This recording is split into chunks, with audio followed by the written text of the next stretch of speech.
La municipalité de Simbandi-Balante, une commune de l'arrondissement de Kibana dans le département de Goudom, a redonné l'espoir à 660 familles de sa circonscription. 37 tonnes de riz, 166 cartons d'huile sont distribués à ces populations toutes impactées par la Covid-19, bien qu'aucun cas n'ait été enregistré dans la zone. Famara Albert Mané, le maire de Simbandi-Balante, nous revient sur cette activité qui a regroupé ce lundi 27 juillet 2020 plusieurs personnes au magasin situé à côté de la mairie de la dite commune. Comme vous le savez, depuis l'apparition de la pandémie, le président de la République, son Excellence Macky Sall, a pris des initiatives tendant à accompagner en tout cas les populations qui ont été impactées par cette pandémie. Donc depuis lors, nous nous affairons autour de ça pour qu'on puisse quand même combler le gap. Vous savez que RNU plus les familles assimilées ont été à 1232 ménages et aujourd'hui il y a un gap de 660 ménages qu'il faut compléter. Donc nous au niveau de la municipalité, le conseil municipal a décidé en tout cas de procéder à l'achat de 37 tonnes de riz et de 176 cartons d'huile et chaque carton contient 4 bidons d'huile. Donc voilà grosso modo ce que nous avons pu faire. Et ça c'est dans le cadre de la solidarité. Vous savez que nous sommes une zone où la solidarité a toujours existé, en des moments difficiles, en des moments de joie. Donc ça c'est une tradition qu'on est en train de perpétuer et nous pensons qu'aujourd'hui ce riz est arrivé au bon moment. La dernière fois nous avons distribué le riz du Covid avant la Korité. Cette fois-ci nous l'avons fait avant la veille de la Tabaski. Donc nous nous en félicitons, nous félicitons aussi en tout cas les populations qui nous ont accompagnés dans le recensement. Pour le recensement, on a procédé de la même façon que la démarche de l'État. Il s'agit d'appeler les comités villageois qui ont fait le ciblage. Et après le ciblage, il y a le comité communal qui a travaillé autour de cela. Et nous voilà aujourd'hui, on est à la journée de distribution. Pendant que dans certaines localités du pays, la distribution s'est faite avec beaucoup de problèmes, voire même des contestations, à Simbandi-Balante, ça n'a pas été le cas. Tout a été bien géré dans cette commune qui a la particularité d'être la plus grande de la région de Sédhiou. Vous savez, c'est un problème de coaching. Hein? Vous savez, nous, on a déjà reçu les orientations du ministère en charge de la communauté. Et quand tout cela est arrivé, nous avons réfléchi ensemble avec les membres du comité de chaque village. On a travaillé pour arriver à ce résultat. On sait que déjà le président a fourni des efforts et c'est maintenant à la collectivité territoriale aussi de fournir des efforts pour qu'on puisse vraiment combler le gap. Ici, on n'a pas de problème de distribution. Même avec le riz de l'État, on n'avait pas de problème. Avec le riz de la commune, on n'a pas de problème. Toutes les familles ont été recensées, toutes les familles, que ce soit fonctionnaires, je ne sais pas, ou agents ou des gens comme ça, on a pris tout le monde, on donne le riz à tout le monde parce que nous sommes en période de solidarité. Et c'est ça qui est le plus important. Nous, voilà la démarche que nous avons vraiment adoptée, quoi. Vous savez que la commune de Simbandi-Balante, c'est la plus grande collectivité territoriale de la région de Sédhiou, pas du département de Goudom, mais de la région de Sédhiou. Nous faisons plus de 26 000 habitants et on a en fait plus de 1700 ménages. Donc vous savez, la gestion, c'est pas facile. Donc, mais je pense quand même qu'on remercie le bon Dieu, mais surtout aussi l'État du Sénégal. Vous savez, si vous voyez l'évolution des dotations, vraiment l'État a beaucoup fait pour les collectivités territoriales. Ça, il faut avoir le courage de le dire. Ce n'est pas la scénette politique qui nous le dit. Mais ça, c'est la réalité sur le terrain qui ressort de cela, que l'État a beaucoup fait pour les collectivités territoriales. Et notre ministère en charge des collectivités territoriales, vraiment est un ministère très regardant. C'est pourquoi, ces temps-ci même, quand on a reçu la dotation spéciale sur la selle, hein, la condition économique locale, et il y a le PACASEN qui est sorti, ben, nous avons bien applaudi, hein, la région, nous avons vraiment applaudi. Maintenant, il y a des choses qui restent. Le président de la République, lors de la rencontre des maires avant les élections, avait promis que les collectivités territoriales bénéficieront du PACASEN rural. Il avait instruit monsieur le ministre, notre ministre en charge, pour que diligence soit faite à ce dossier-là. Mais quand les arrêtés sont sortis, on a vu que c'est les anciennes communes, les 126 qui en ont bénéficié encore. Or, aujourd'hui, il y a un besoin d'investissement qui s'est fait sentir dans cette région de Sédhiou. Et nous avons besoin de plus de financement pour encore faire face aux difficultés que nous rencontrons dans les écoles. Hein, il y a des villages où pour passer même en séjour de pluie avec un véhicule, c'est difficile. Donc on a besoin de plus d'investissement dans ces localités-là. C'est pourquoi nous demandons à notre ministre en charge des collectivités locales vraiment de tout faire pour que les autres communes qui n'ont pas bénéficié de ce financement-là puissent vraiment en avoir. Parce que le PACASEN, c'est une nécessité pour la zone rurale.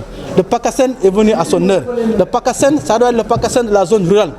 Donc, lançons un appel au président de la République pour que, en tout cas, diligence soit faite afin que vraiment nous puissions bénéficier, en tout cas, de ce fonds de concours spécial pour faire face aux exigences de développement dans nos localités. Parce que les collectivités locales territoriales, on ne peut pas aller seul. Aujourd'hui, il n'y a pas assez de ressources. Nous sommes impactés par le Covid et on a besoin de tout cela. Donc il y a les questions d'eau qui sont là, qui ne sont pas réglées aujourd'hui. Donc on a besoin de plus donc, de la présence de l'État. Et nous applaudissons encore que l'État a vraiment beaucoup fait pour les collectivités dans le cadre des appuis financiers. Famara Kalbermani a saisi l'occasion pour exprimer la disponibilité de sa municipalité à accompagner les populations du monde rural en cette période d'hivernage afin que les activités agricoles puissent se développer dans la zone. Oui, je pense que quand vous observez nous au niveau de la municipalité, par exemple cette année on a acheté 2 motoculteurs, vraiment des motoculteurs qui sont là, qui travaillent dans les champs. Mais il faut d'abord saluer l'accompagnement de l'État en matière d'intrants et de semences. L'État a vraiment mis en place des intrants, de la semence de riz. Reste maintenant aux populations de s'en approprier. Je crois qu'aujourd'hui, par exemple, sur notre commune, nous avons reçu, par exemple, en termes de riz, on a reçu vraiment 85 tonnes de riz, de semences. Et aujourd'hui, notre partenaire est venu en appui, le PAPSEN, qui nous a amené encore 30 tonnes de riz dans le département. Donc, c'est une façon de booster l'agriculture. Aujourd'hui, faites le tour des champs, vous allez voir la plupart des familles, ceux qui ne travaillent pas dans les champs, tout le monde est dans les champs. Pourquoi? Parce que tout le monde a senti cette nécessité vraiment de se prendre en charge en matière donc, alimentaire. Et je crois qu'il y a cette prise de conscience qui est là. Nous accompagnons, nous assistons les populations, mais surtout aussi nous les orientons par rapport aux exigences de l'heure. Je crois qu'aujourd'hui, c'est l'agriculture qui nous fait vivre. C'est l'agriculture qui nous donne tout. Dites-moi un produit, il n'y a pas d'agriculture. Donc, même si ce n'est pas une compétence transférée, nous, en tant que collectivité territoriale, nous avons obligation, en tout cas, de mettre la main dans cela et accompagner vraiment pour bénéficier de l'accompagnement du ministère. Maintenant, ce qui reste à faire maintenant, c'est surtout au niveau de notre zone là. Vous savez qu'il y a le sel qui est en train donc de gagner nos champs. Aujourd'hui, la lutte, c'est lutter contre la langue salée. Et là, il faut de gros investissements. Et le ministère a déjà fourni un effort dans la zone de la vallée de Djimbana.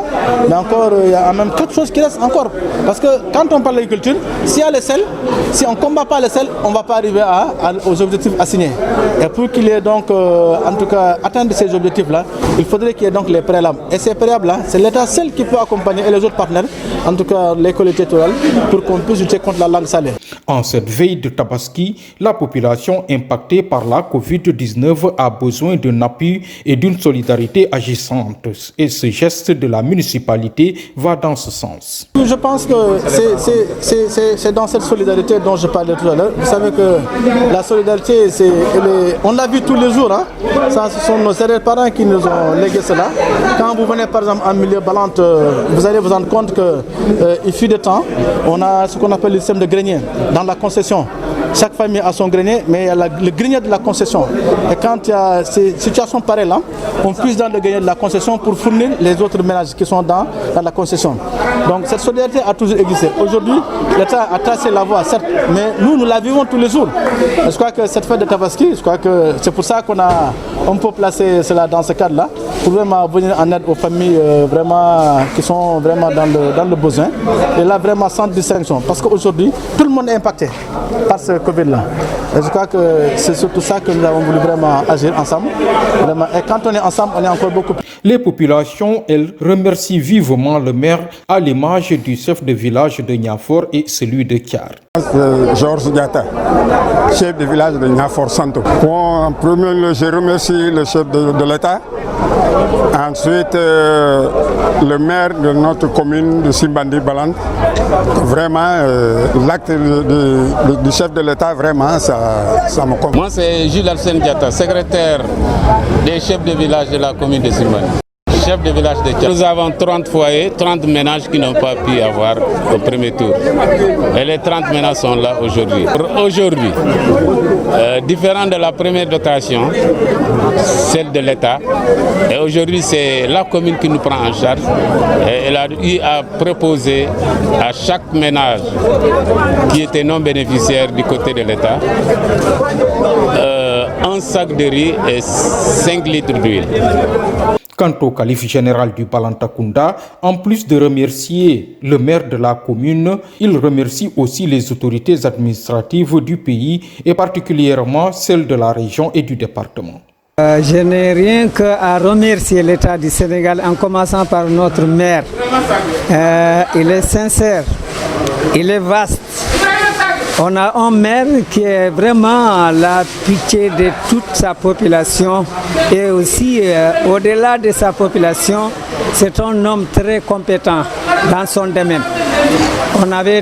On lui doit toujours les remerciements. Connaissant la générosité du maire Famara Kalbert Mani à l'endroit de ses administrés, nous espérons revenir dans peu de temps pour une autre action forte à l'endroit de ces mêmes populations. Mais je vous rappelle de ne pas oublier de vous abonner sur votre chaîne South Vox TV, mais aussi un j'aime pour la chaîne sera une bonne idée.